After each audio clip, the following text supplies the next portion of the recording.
자, 그러면 이렇게 정말 건강하지 못한 부모는 건강하지 못한 아이에게 영향을 주잖아요. 건강하지 못하게.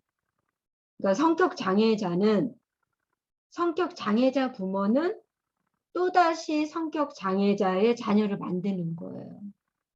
그럼 이거는 계속해서 악순환이잖아요. 그러면 이 악순환의 고리를 딱 끊어줘야 되잖아요.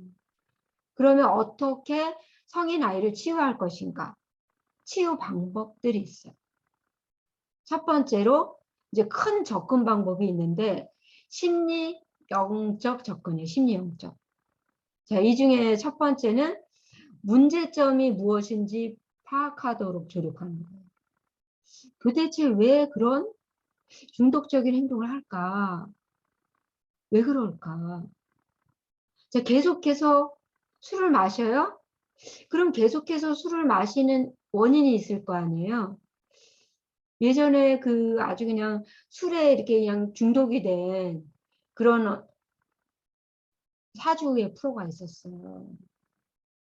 남편하고 아내가 있는데 아내가 굉장히 남성스러워요. 남성스러우면서 이 아내가 이제 거의 가족의 어떤 생계를 담당하고 있고 남편은 아내 일을 도와요. 그런데 남편이 술을 안 마실 때는 너무나 신사해요. 그런데 이제 술만 마시면 노상방뇨하고 아내 때리고 아이들 때리고 물건 던지고 그리고 식당에서 문을 닫는다고 해도 계속 술을 마시는 그런 진상의 끝판왕의 모습을 보이는 거예요. 그래서 이 남자가 만일 이름이 철수라고 하면 이 철수 씨를 여러 가지 어떤 상담을 이렇게 해요. 그래서 거기에 아주 그냥 뭐 다양한 방법을 하다가 거기에 체면술도 하는 체면 기법에 의해서 이렇게 상담을 하는 게 있었어요. 임재원 박사님이 이제 유명하신 체면 하시는 분이거든요. 그래서 한번 잠깐 눈을 감아 보세요. 그러면서 이렇게 하는데 체면에 들어가니까 눈물을 탁 흘리는 거예요. 그러면서 아버지가 보고 싶다라는 거예요. 그래서 아버지는 어떤 분이셨냐고 그랬더니 아버지는 막 술 마시고 때리고 이런 아버지였대요. 그런데 일찍 돌아가셨대요. 그런데 일찍 돌아가시고 나니까 나 혼자 이것을 살아가야 되잖아요. 내가 때로 힘들 때는 뭔가 자문을 구하기도 하고 뭐 이렇게 해야 되는데 자문을 구할 사람도 없는 거예요. 상의할 사람도 없는 거예요. 그러다 보니까 아버지가 너무 보고 싶을 때마다 술을 마셨다는 거죠. 그러니까 술을 마시는 어떤 의도가 있었다라는 거예요.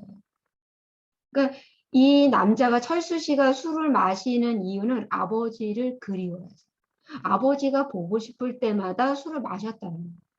그러면 마치 아버지와 함께 있는 느낌이었다는 거예요. 그런데 이런 것들을 자각을 하고 나서 이 사람이 술을 끊어야겠다라는 결단을 해요.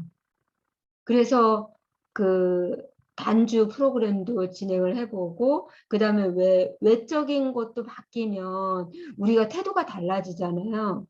우리가 그래서 이제 미용실에 가서 머리도 깎고 이렇게 미끈하게 하고 양복도 입고 하니까 이 사람 태도가 달라지는 거예요. 우리 막 아무렇게나 입고 막 그렇게 하면은 노상방뇨도 하고 막 그럴 수 있잖아요. 이렇게 술 마시는 사람들은. 그런 식으로 어떠한 문제점이 무엇인지 파악해서 조력을 하는 거죠.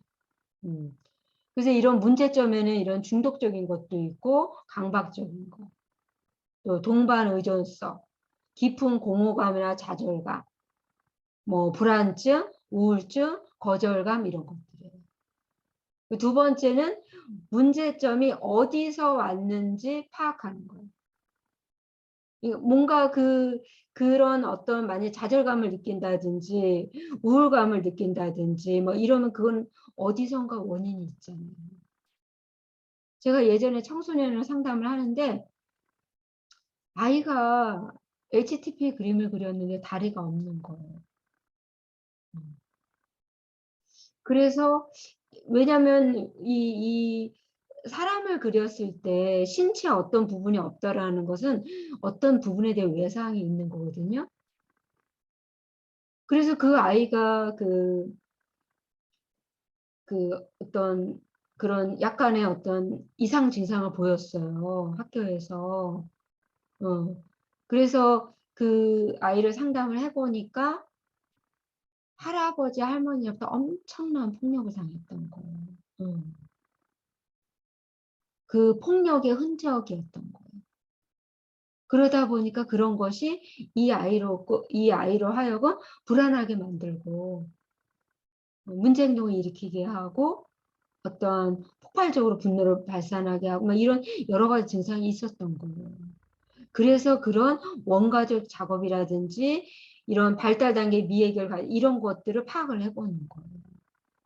그 아이가 그런 것들을 파악하고 나서 그 문제를 다루고 나서요.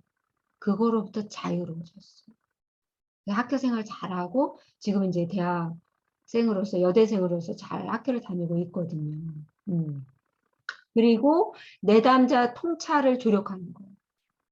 네 번째는 내담자에게 자기 내면의 이야기를 말하게 하라는 거예요. 그러니까 내면에 내가 하고 싶은 이야기들 있잖아요. 인간은 자기도 모르게 자기 얘기를 못하는 경우가 의외로 많아요.